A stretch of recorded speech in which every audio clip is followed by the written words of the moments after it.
Ya, semangat.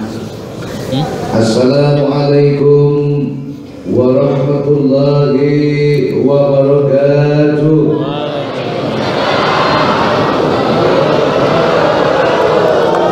Sekali lagi, biar apa juga semangat.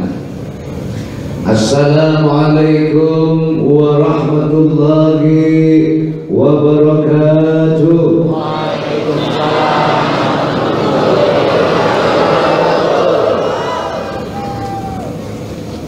Syukur selalu kita panjatkan kehadirat Allah Subhanahu wa Ta'ala. Semoga kesehatan yang telah Allah berikan kepada kita ditambah-tambah oleh Allah. Umur yang diberikan kepada kita dijadikan umur yang barokah. Sesungguhnya kalau kita bicara soal masalah apa ya, masalah keyakinan, masalah keimanan, kayaknya jamaah manakib itu sudah punya semua. Kalau tidak yakin, tidak mungkin sampai ada 15 tahun, 10 tahun.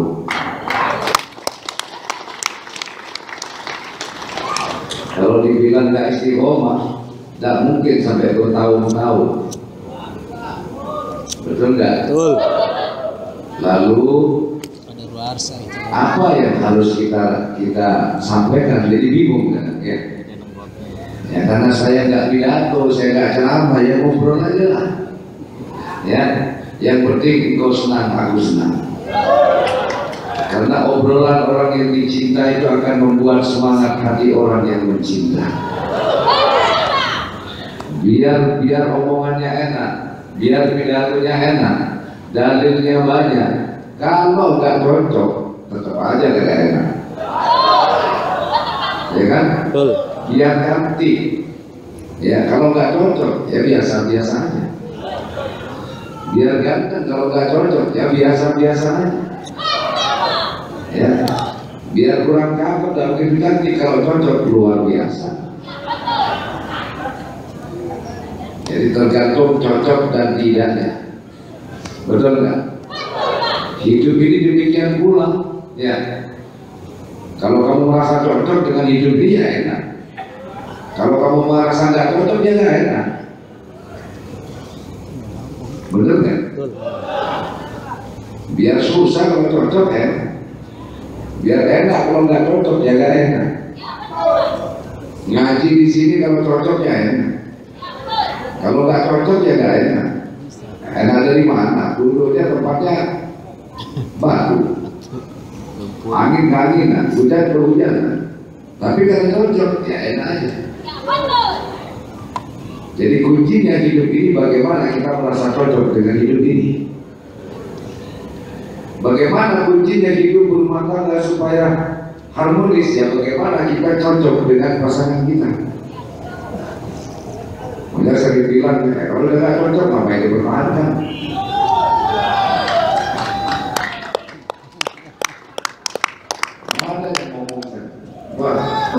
Gimana meminta pendapat abang? Suami saya tuh marah-marah dulu, suka mabuk begini, wah. Saya sudah nggak sanggup, Pak. Gimana minta pendapat abang? Saya bilang, kalau udah tahu api, kenapa kamu genggam? Panas tahu? Ya panas. Kalau sudah tahu api, kenapa digenggam? Kenapa digenggam, Bapak? Ya kalau sudah tahu api yang kamu genggam, orang yang pintar tentunya diapain? Ya dilepaskan. Nah kalau kamu masih genggam, sudah tahu api, masih digenggam, jangan salahkan apinya kalau tanganmu terbakar. Ya sama, kamu ikut abang. Kalau merasa nggak cocok dengan apa, ya lepasin. Jangan diterusin, daripada tersiksa. Saya ngambil yang cocok-cocok saja. Betul? Betul? Karena buat apa? Saya tidak ingin jadi orang yang terkenal, tapi saya ingin menjadi orang yang dimiliki dan dicintai.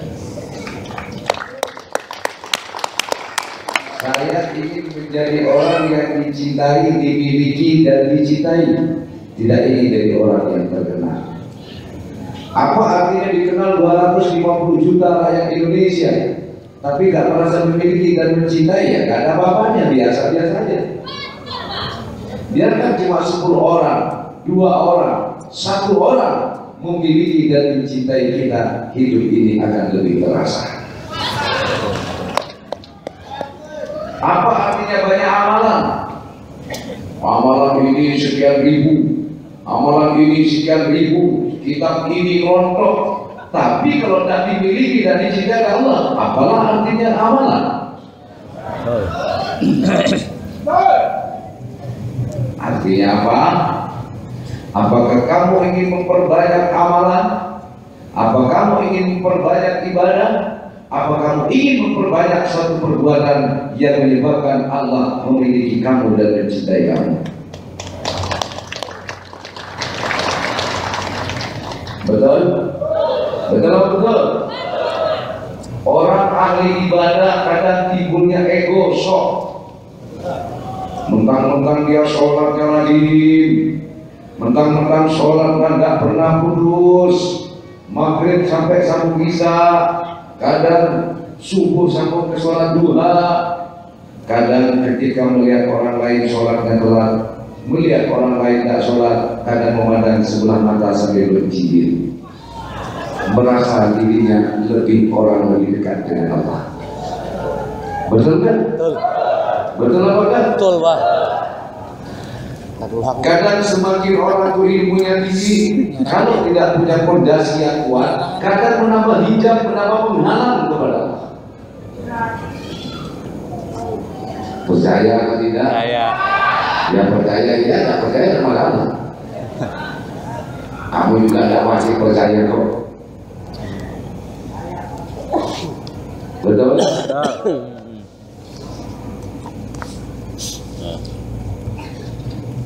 Pernah nggak preman yang sholat, pelacur yang sholat, germo yang sholat, pemabuk yang sholat merasa lebih baik sholatnya dengan ustaz? Enggak. Ada nggak? Enggak. Nggak ada. Tapi kalau ustaz merasa sholatnya lebih fasih, lebih baik, lebih diterima, lebih khusyuk dengan mereka, banyak.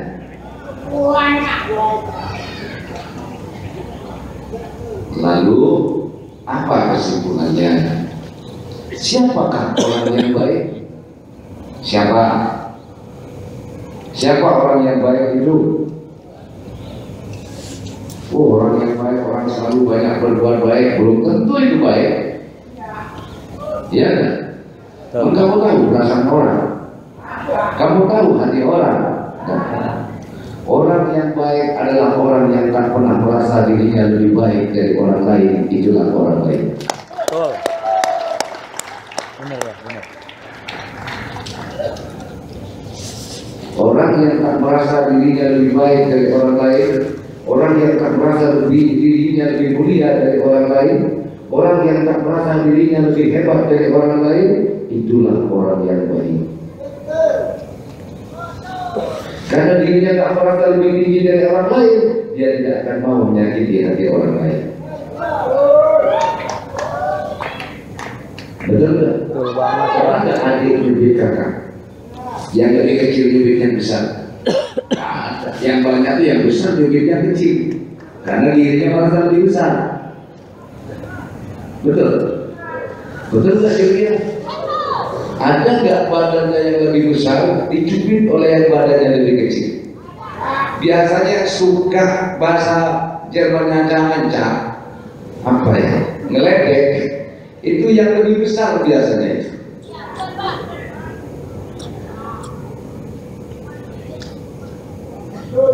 Betul nggak? Betul. Makanya saya membuat satu kesimpulan, orang baik adalah orang yang tak merasa dirinya lebih baik dari orang lain. Orang yang tak merasa dirinya lebih besar dari orang lain, orang yang tak merasa dirinya lebih mulia dari orang lain, orang yang tak merasa dirinya lebih kaya dari orang lain, itu orang baik. Kalau dirinya merasa lebih kaya dari orang lain, kadang gampang menghina orang lain. Gampang nggak jadi orang baik itu? Gampang nggak? Orang yang tak merasa sholatnya lebih khusyuk dari orang lain, sehingga dia tidak mau mencampuri urusan sholatnya orang lain. Karena dirinya merasa lebih hebat, lebih fasih, lebih alim, kadang suka mempersamakan sholatnya orang lain. Itu sholat kok pakai celana, sholat kok pakai kosoblong, ya biarin aja. Karena merasa sholat dirinya itu lebih sopan, lebih ini kan begitu. Betul nggak kira-kira?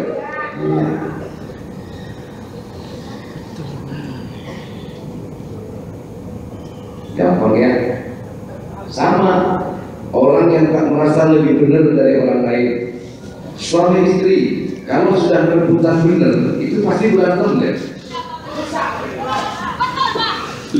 Si istri merasa dirinya yang lebih, suami merasa dirinya yang lebih benar, akhirnya berantem.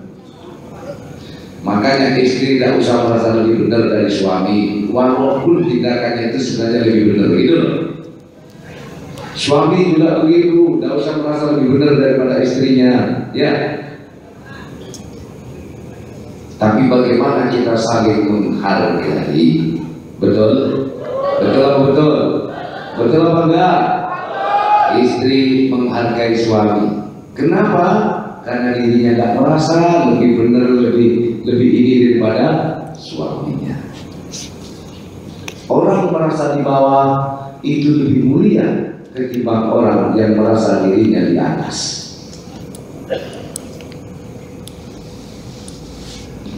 Mana nih arahnya kok pengajiannya ceramahnya di sini? Ada ngerti juga saya. Ya renungin aja lah sendiri ya. Nah, kamu bicara soal keyakinan, kamu sudah yakin. Sekarang bagaimana innama bu'istu liutammima makarimal akhlaq, kan gitu kata Rasul. Ya, aku tidak diutus di dunia ini kecuali untuk menyempurnakan akhlak yang seperti apa. Kadang yang namanya akhlak bukan hanya terletak kepada sopan santun dan etika, kadang dari perasaan diri kita sendiri merusak etika kita yang baik. Betul? Oleh karenanya semoga jamaah manaqib keluarga kita selalu berada dalam bimbingan Allah, selalu mendapatkan petunjuk di dalam Islam, selalu hatinya dijadikan hati yang rela terhadap apa yang Allah berikan. Hidup jamaah manaqib. Allah itu takdirnya tak pernah salah. Allah itu takdirnya tak pernah. Ingat itu. Bahasanya sederhana, namun dalam maknanya kalau kamu mau memahami dan merenungkannya. Betul enggak? Jangan kau miliki hidup ini, tapi jalani, syukuri dan nikmati. Niscaya kamu akan terbebas dari beban hidup ini. Kalau kamu merasa memiliki kesulitan, beban. Kalau kamu merasa memiliki hidup saya ini kok sekarang susah, nah, berarti kamu akan terbeban dengan kesusahan. Toh kita itu cuma aktor, ya, yang sudah menjalani hidup ini bukan menentukan. Itulah kadang pemahaman yang salah berangkat dari sebuah ayat Allah, ya, yang mengatakan innallaha la yughayyiru ma biqaumin hatta yughayyiru ma bi anfusihim. Sesungguhnya Allah tidak akan merubah nasib suatu kaum. Ini nyata adalah, ya, Allah tidak akan merubah nasib suatu kaum sehingga kaum itu sendiri berusaha untuk merubahnya. Lalu diartikan, jadi Allah tidak akan merubah nasib kita kalau kita tak mau berusaha, kan gitu? Hah? Kurang banyak usaha. Bapak kakek kita sudah usaha bikin jadi orang kaya, gak kaya-kaya. Betul? Bukan itu yang dimaksud. Jadi Allah tidak akan berubah nasib satu kaum sehingga atau walaupun kaum itu sendiri satu berubahnya, kalau Allah tidak menghendaki berubah, nasib itu akan pernah berubah. karenanya ada satu ayat, wa may yatawakkal 'ala Allah fa huwa hasbuh, suruh tawakal, suruh pasrah kepada Allah. Jadi bukan diartikan hidup ini pasrah lalu diam, vakum, tidak mau berbuat apa-apa. Ikutin kata hatimu. Jika engkau menginginkan saya ingin buka usaha ini, ikutin. Yakinlah bahwa kamu hanya sebuah manifestasi dari sebuah keinginan Allah untuk membuat perubahan atas kamu. Betul. Paham ya? Paham. Ya udah nanti paham sendiri lah. Ya. Betul kan? Jadi hidup ini bukan menentukan, tapi hidup ini adalah Ketentuan. hidup ini adalah Ketentuan. hidup ini ditentukan, bukan menentukan. Tapi selama ini kita selalu beranggapan hidup ini kita yang menentukan, padahal hidup ini sudah ditentukan oleh Allah. Dan kita tinggal menjalankan ketentuan itu. Kita tinggal menjalankan apa yang telah ditentukan oleh Allah. Karena sesungguhnya disitulah apa yang kamu inginkan akan kamu dapatkan. Betul? Kalau istri berdamai dengan suami, rumah tangga itu aman. Aman gak? Aman.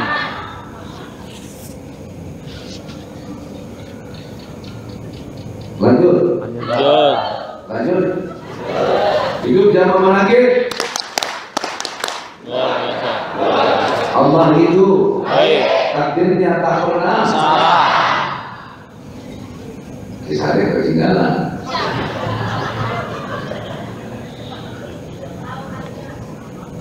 Ya. Jadi anak saya bilang, Iqbal ngomong juga, Mbak, rame Mbak, umumnya juga di Facebook rame, apa? Itu jadi status apa status?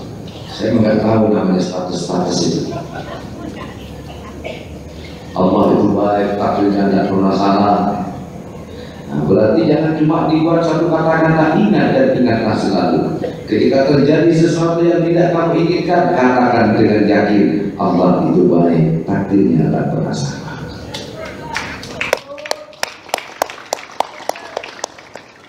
Ya mungkin di kala itu belum terlihat kebaikannya, benar nggak?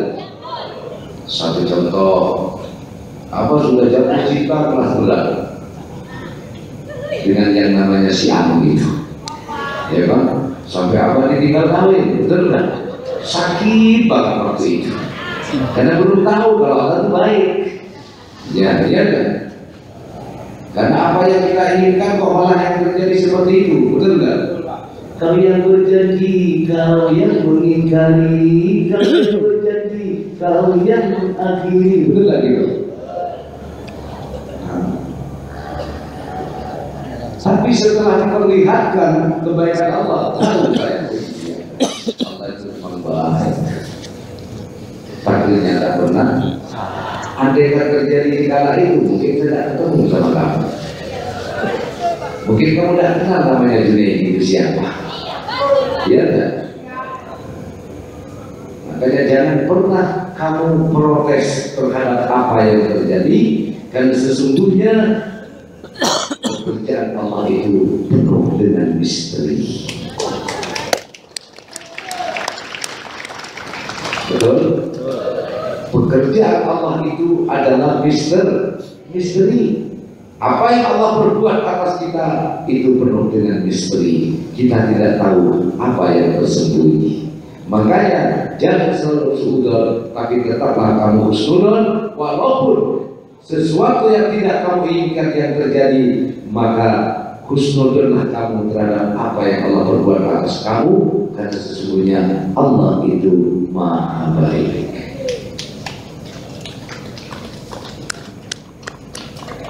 Betul ya?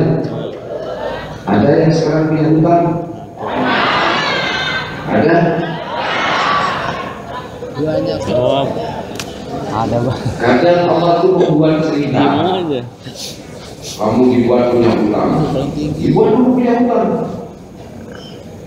Bagaimana kamu diberi hutang sama Allah itu? Prokes apa enggak? Gitu loh. Kalau kamu jalankan peran itu dengan baik, dengan tulus, dengan ikhlas, kamu terima itu peran hutang itu. Tidak mengeluh, tidak protes sama sekali. Sampai akhirnya Allah ganti hutang itu menjadi piutang. Begitu kamu sudah punya piutang, bukan hutang lagi, jadi mengutangkan kepada orang, betul tidak? Baru kamu punya cerita. Iya, semua itu kuasa Allah. Saya tidak nyangka kalau utang saya bisa lunas. Saya tidak nyangka kalau saya akan punya mobil. Saya tidak nyangka kalau utang-utang saya itu akan lunas. Nah, baru setelah terjadi kamu punya cerita. Cerita ini untuk lebih meyakinkan, biar kamu punya cerita kepada anak cucumu, biar kamu punya cerita tentang keimanan kepada anak cucumu. Ketika kamu berikan nasihat kepada anak cucumu, nah, tidak usah khawatir, nah. Tidak usah khawatir. Hari ini boleh ada kesulitan. Dulu kakek kamu, dulu nenek kamu susah, nak. Siapa yang menyangka nenek seperti ini? Kamu cerita begini. Disitulah akan menumbuhkan sebuah keyakinan. Apakah Allah tidak bisa memberikan pertolongan seketika kepada Nabi Musa?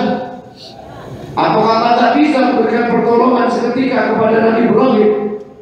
Apakah Allah tidak bisa memberikan pertolongan seketika kepada Nabi Isa? Bisa. Begitu diangkat lalu dikawal dengan pertolongannya, bisa. Tapi kenapa harus melalui proses demi proses? Bagaimana Nabi Musa harus dikejar-kejar dulu, dimusuhi, diancam, betul? Bagaimana Nabi Ibrahim juga harus dikejar-kejar, diancam. Apakah Allah tidak bisa menolong saat itu? Bisa, sangat bisa. Lalu apakah Allah membiarkan? Tidak, Allah tidak membiarkan. Tapi begitulah Allah membuat satu skenario biar ada cerita, sehingga dari cerita itu bisa kita tarik kesimpulannya untuk menambahkan keyakinan dan keimanan kita kepada Allah. Betul? Betul apa tidak? Nabi Musa berhadapan dengan Fir'aun, sekali gebrak Fir'aun tenggelam. Selesai ceritanya. Begitu Nabi Musa diangkat jadi Rasul, langsung musuh-musuhnya dibinasakan sama Allah. Selesai ceritanya sampai di situ. Dibuat satu cerita dulu. Ya tapi memang sudah skenario Allah semuanya. Siapa yang dikehendaki Allah ya tetap aja selamat. Biar hidup di dalam ancaman, dikelilingi ancaman. Satu contoh, Fir'aun memerintahkan, karena dari ahli wujudnya bilang bahwa akan lahir seorang laki-laki yang nanti akan mengancam daripada Fir'aun itu sendiri.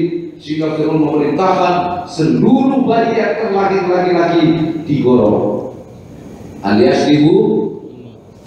Betul nggak cerita? Dibuat seperti itu.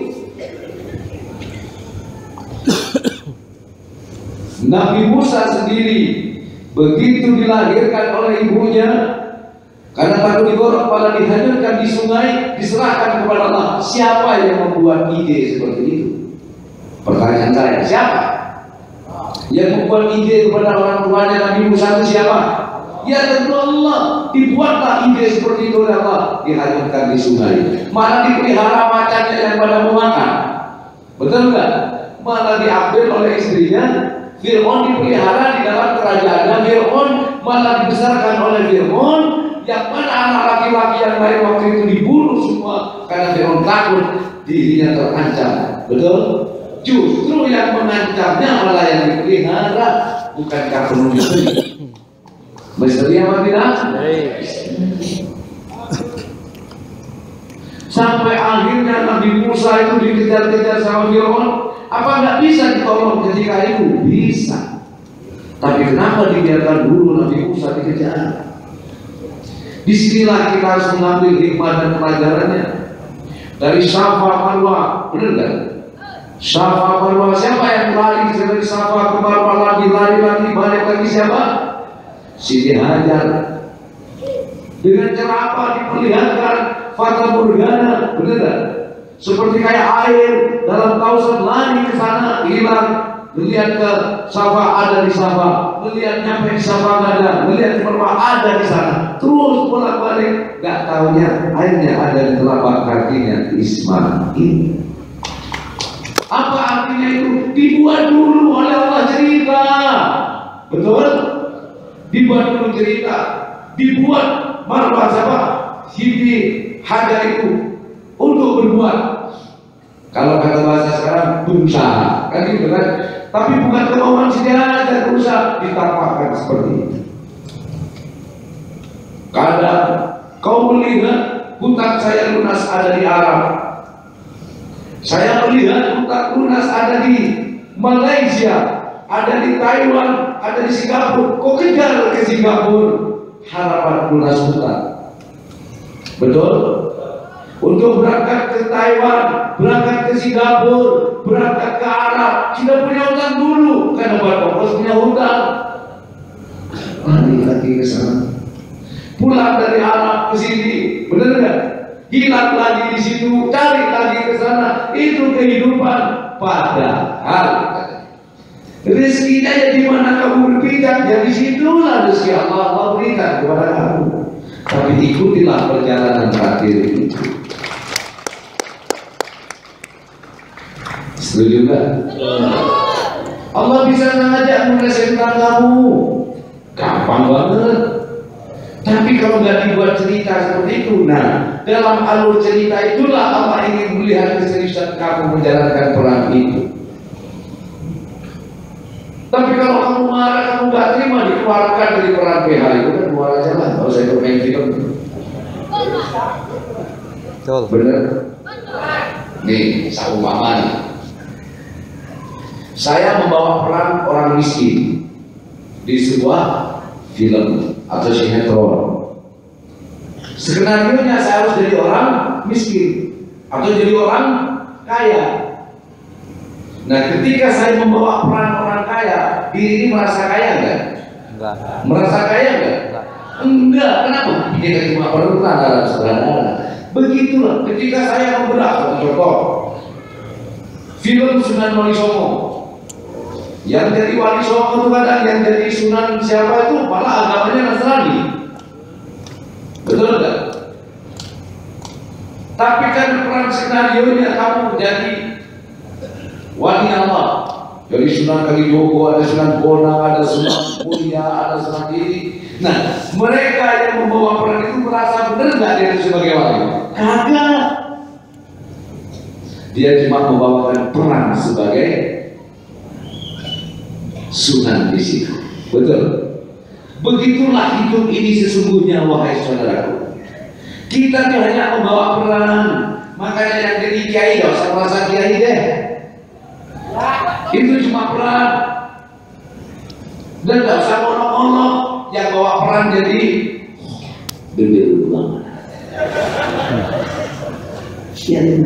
Sama-sama membawa peran. Nanti yang berubah peran itu siapa? Allah lagi, sutradara lagi. Sekarang kamu perannya ini. Betul? Maka dari itulah baru peran kamu bawa peran orang miskin. Kamu dirasain bener orang miskin, dia remuk. Betul. Padahal cuma peran. Makanya apa itu tidak pernah malu walaupun miskin. Apa tidak perlu gengsi walaupun orang tua saya miskin. Bergaul dengan anak orang kaya saya tidak gengsi. Masuk rumah orang kaya saya tidak gengsi. Kenapa? Oh cuma peran kok. Yang kaya kan cuma Allah. Betul nggak?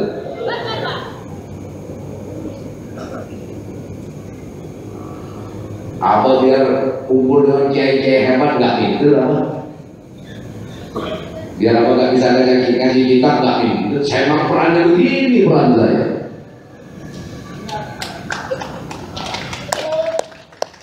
Tapi orang sekarang salah tafsir. Untuk kiai tidak bisa beli pakai apaan? Kalau kamu tidak tahu disitulah Allah menunjukkan kuasanya. Betul nggak? Walaupun dia saya bukan tidak bisa ngaji kita. Kalau saya bikin dia laku, kamu mau apa? Betul? Jadi soal laku dan tidak bukan karena alim baca kitabnya melontoh, ya. Ya. Sekarang ini malah lahir imam-imam manakib. Ada grupnya berapa lagi ya? Tatoan semua itu. Imamnya taruhan, jamaahnya taruhan.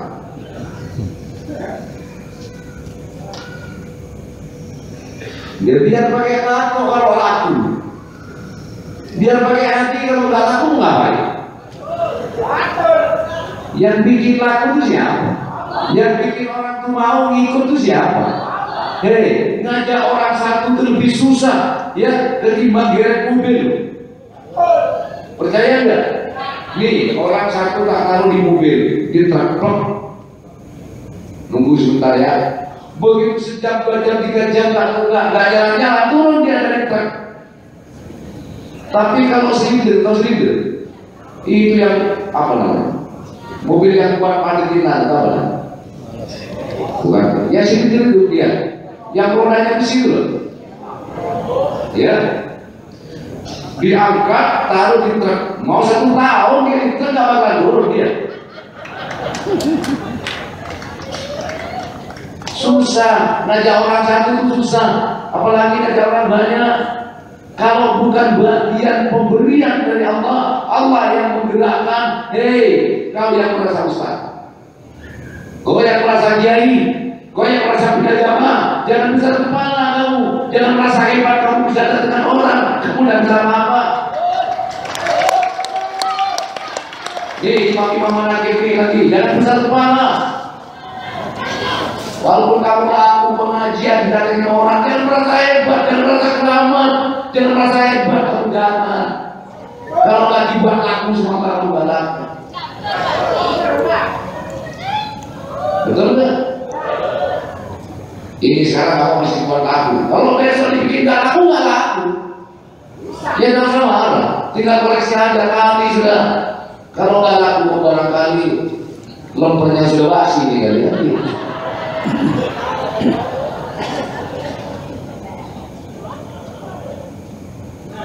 Ya laku juga saya masih laku nggak ya? Masih cocok masih.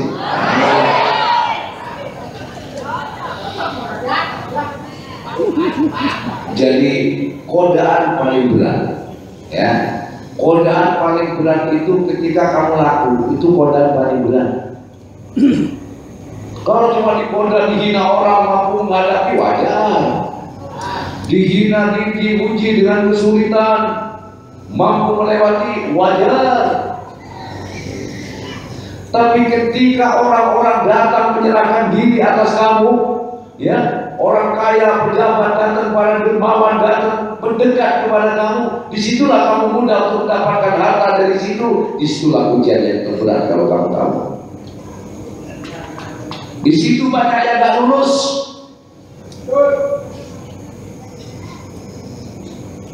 Di situ kadang ustaz banyak gak lulus ketika dikelilingi orang kaya, dikelilingi para dermawan, akhirnya hatinya berharap dengan orang-orang sekelilingnya. Ini yang bikin gagal di sini. Paham? Paham? Makanya kenapa saya bilang untuk jamaah yang mau ikut di Pandawa, Al-Baghdadi tidak bersedia lagi menjadi pintunya masuk ke Al-Pandawa. Silakan kalau mau ikut sendiri, tapi ada tapinya, kalau ada apa-apa saya tidak akan menjawab. Kenapa begitu? Saya tidak mau. Sekian lama saya ajarkan jamaah manakib, jangan kau harapkan hatimu kepada makhluk. Ketika kau datang mendekat kepadaku, kau akan mempengaruhi aku untuk berharap kepadamu. Get out, keluar jauh dari aku.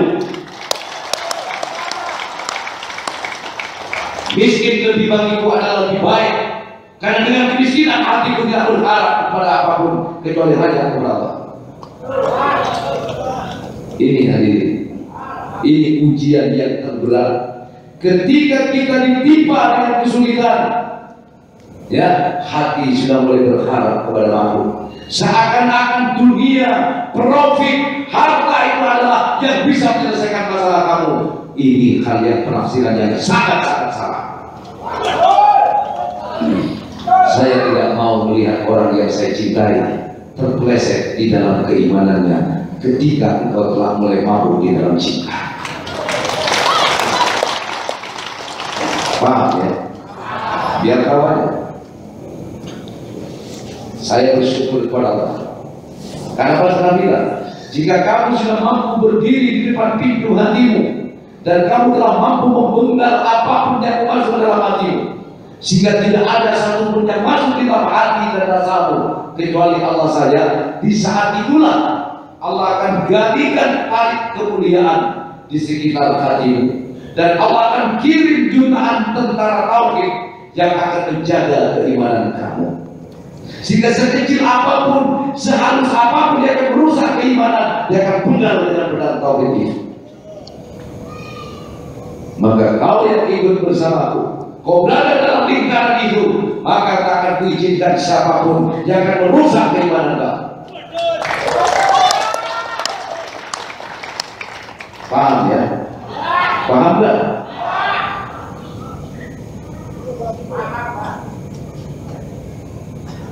Saya punya santri namanya Abdul Aziz, yang pincang itu. Suatu ketika saya diundang di Pandawa, kemudian suruh pimpin zikir, suruh pimpin doa, apa dari atas. Saya tak mana ya, cuma ketika dia Bismillahirrahmanirrahim, Allahumma tawassalna ruhana ila ruhi Bapak Kiai Haji Nurjanto. Malu hati saya tak terima saya. Turun saya, apa kamu itu? Tak semudah itu untuk jadikan wasilah tawassul kepada Allah. Kun ma'allah, fa'ilam takun ma'allah. Orang yang bersama Allah yang bisa jadikan tawassul, wasilah kepada Allah. Langsung saya turun ke saksinya dulu, dan turun datang dia. Saya ambil mic-nya, tak saya ambil. Menajis saya ini, gak enak hati saya. Jangan karena hartanya, betul enggak? Karena Allah sudah bilang, Junaidi Al-Baghdadi bukan kiai yang bisa ditaklukkan dengan pemberian. Ingat itu. Karena saya tidak pernah melihat pemberian orang itu sebagai berapa, itulah pemberian Allah. Kalau pemberianmu akan menggelincirkan, akan mengarahkan aku kepadamu, tunggu dulu. Berapa triliun uang kamu punya, gitu. Paham? Nah, maaf ini, saya ini jadi panutannya jamaah. Kalau saya ke sana tergelincir, kamu semua tergelincir. Makanya saya bilang, biarlah hidup ini pahit menderita, asal engkau Tuhan senang, asal Allah senang. Biarkan semua orang marah membenci, asal engkau Allah ridho, no problem buat saya.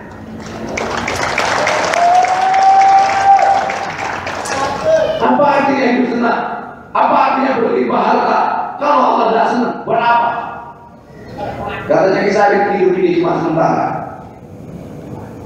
Tapi tidak mungkin hidup akan susah kalau Allah sudah senang, betul? Ada pemberian itu menjadi rahmat, ada pemberian yang menjadi balaan hasan.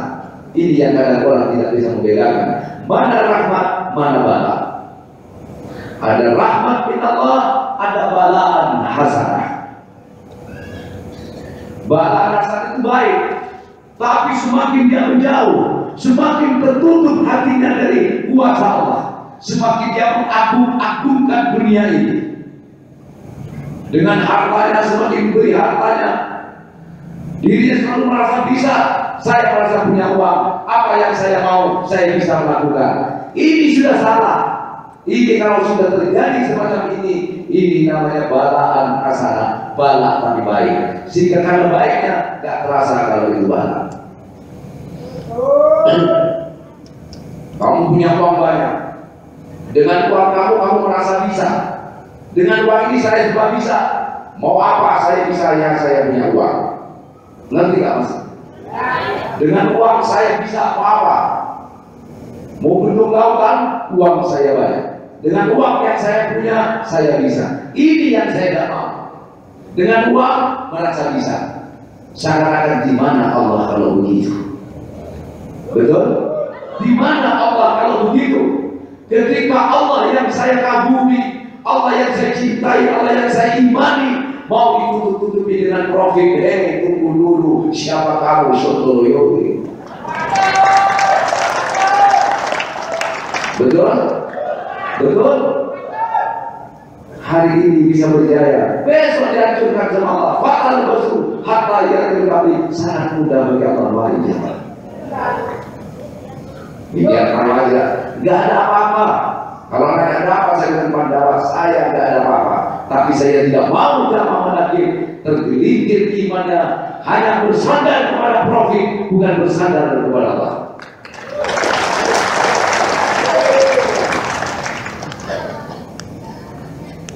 Setuju? Jadi bagi mereka yang, wah saya sudah ikut bagaimana? Saya tidak menyuruh untuk ditarik, paham nggak? Paham nggak? Tapi kalau mau tarik silakan, saya tidak mengalami kamu untuk ikut silakan, itu hak kamu. Tapi kalau ada apa-apa, saya tidak tanggung jawab. Jadi dukungan saya, wallahi wa nabi demi Allah, saya cabut dukungan saya kepada Pandawa detik ini malam ini. Sudah selesai ya? Sudah paham? Kenapa Pak? Karena aku mencintai.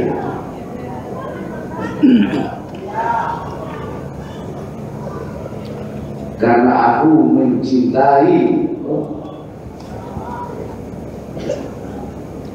Lanjut. Hidup jamaah Manakib. Wah.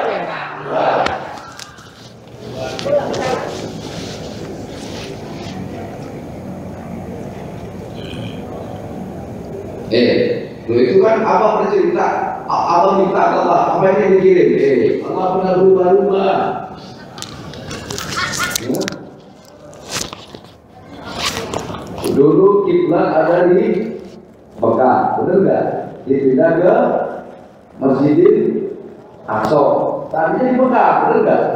Sama Allah diberitakan tadinya kiblatnya di Mekah, lalu disuruh pindah oleh Allah ke Masjid Aqsa di Palestina. Nah setelah zaman Rasulullah diberitakan lagi pindah lagi deh ke Mekah. Ya wajar, saya minta Allah dikasih itu lagi. Setelah Allah tunjukkan apa sikap kamu dulu? Ya saya kabur ya loh. Betul nggak? Tuhan saya kabur. Karena godaan, betul nggak? Jadi yang sudah ikut ya tentu aja. Ya saya nggak nyuruh untuk di. Jadi aja sudah ikut. Tapi yang belum nggak usah deh. Kalau saya ikut kabur, berarti kan jangan saya kekurangan. Betul kan? Kalau saya larang, saya nikah ini melihat jamaah saya seperti itu.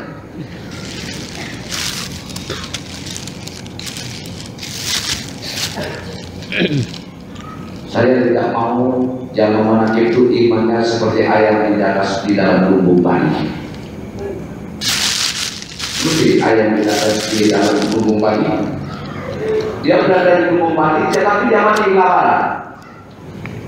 Saya tidak mau jamaah Manakib imannya ya seperti ayam di lumbung padi. Justru semakin banyak profit yang didapat, ya justru imannya semakin mati kelaparan di situ. Setuju? Siapa yang setuju dengan apa? Oh bagus.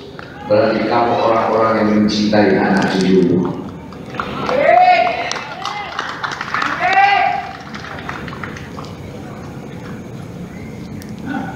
Udah ya segitu aja. Nah, jadi saya cabut dukungan saya kepada Pandawa untuk jamaah Manakib. Jadi kalau jamaah Manakib masih mau ke sana silakan saja. Akan tetapi itu sudah di luar tanggung jawab Abah. Paham ya? Begitu juga saya tidak mengizinkan yang jamaah manakib ya ikut investasi di apa namanya umroh itu lah, bayar 50 juta 1 tahun, kemudian itu bisa umroh lalu dapat uang, dapat mobil apa namanya Avanza. Saya tidak mengizinkan, tapi saya juga tidak melarang. Enak kan? Enak kan? Tapi ibarat api sudah saya kasih tahu, nah jangan ke sana. Ya nak, itu api. Saya nggak nyuruh kamu ke sana, tapi saya nggak melarang kamu ke sana. Tapi sudah saya kasih tahu, itu api loh. Kalau kamu masih ke situ membakar, jangan nyalain bapak, jangan nyalain abah. Terus tak kasih tahu api masih ada kamu kopi. Ya.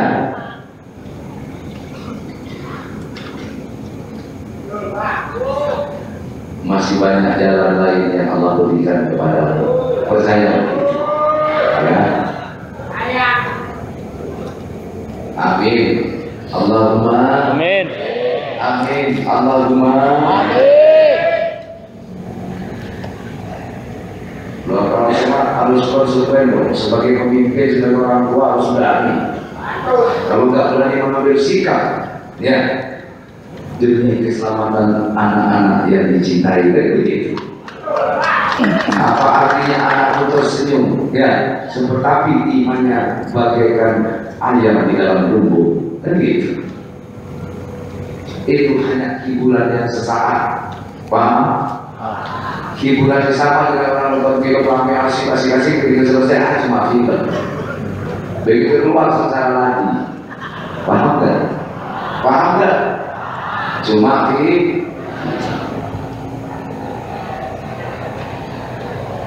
jelas ya. Tapi tidak usah nanya-nanya ada apa nggak ada apa-apa. Kalau ibarat saya tahu gitu loh ya, sudah dikasih tahu.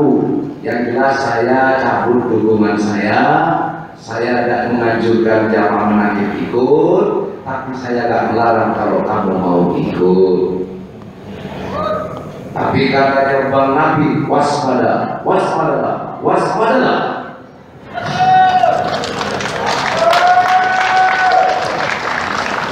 Setuju ya? I love you.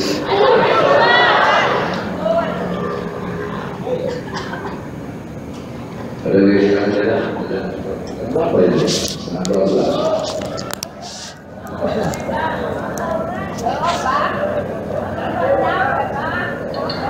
Oh banyak. Dari mana? Oh Tangerang. Dari Tangerang sampai ke sini.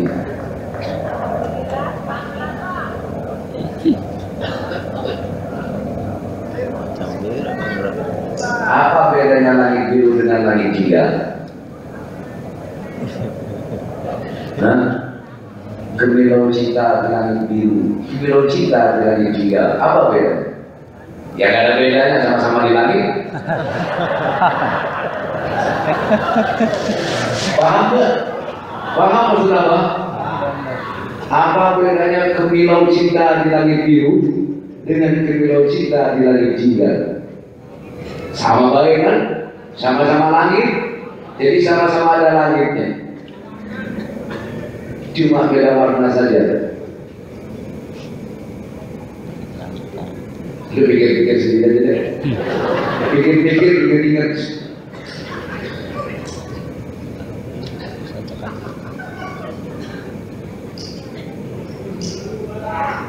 Saya mau rokok dulu.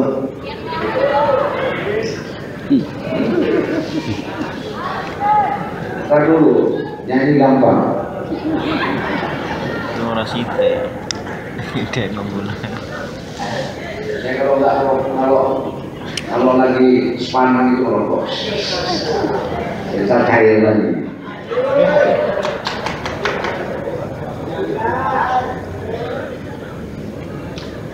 Ada satu cerita. Dia langsung cair. Seorang nenek dan aki-aki.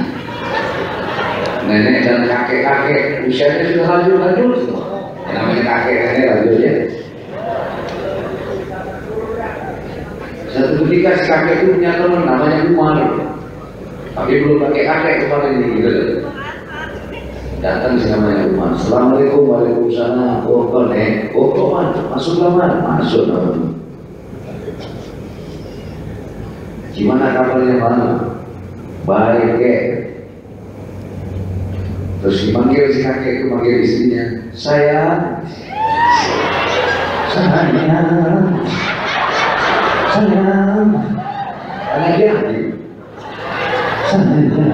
saya apa?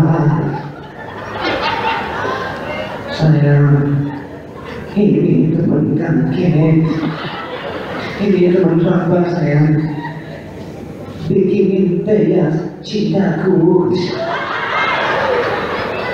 Dijawab sama Nen, ini apa? Jangan nenek pelan-pelan. Hati-hati my love.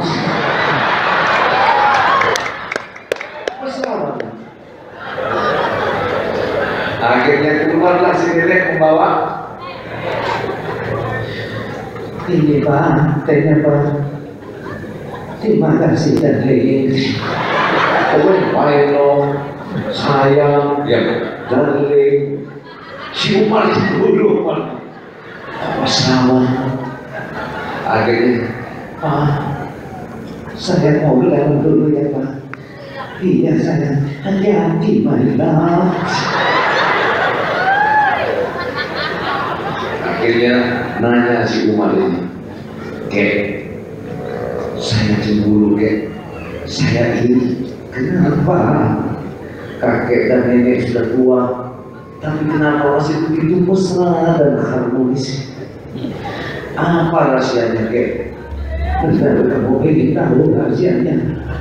Kenapa saya manggil nenek begitu mesra? Ya apa Kek? Tapi ini rahasianya, jangan sampai ada yang tahu.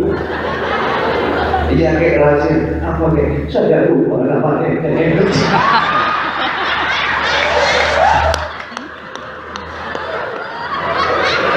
Karena lupa memanggil namanya, saya ingat cinta, manggil cinta, ingat sayang, manggil sayang.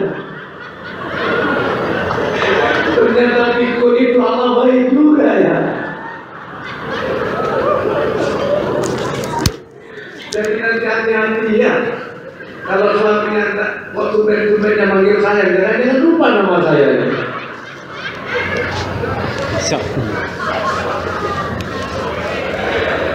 Alhamdulillah, yang penting kata Ahmad tadi, orang baik adalah orang yang tak merasa dirinya lebih baik dari orang, orang yang tak merasa dirinya lebih mulia dari orang, orang yang tak merasa dirinya lebih hebat dari orang, itulah orang yang baik, betul kan?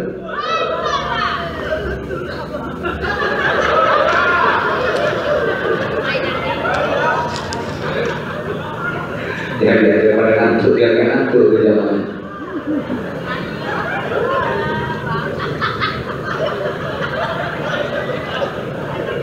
Udah ya cukup. Mau nyanyi ya? Ya ambil suruh nyanyi dulu deh. Jadi nyanyi. Ya satu lagu, dua lagu lah kayak nyanyi ya. Biar apa mau merokok ya.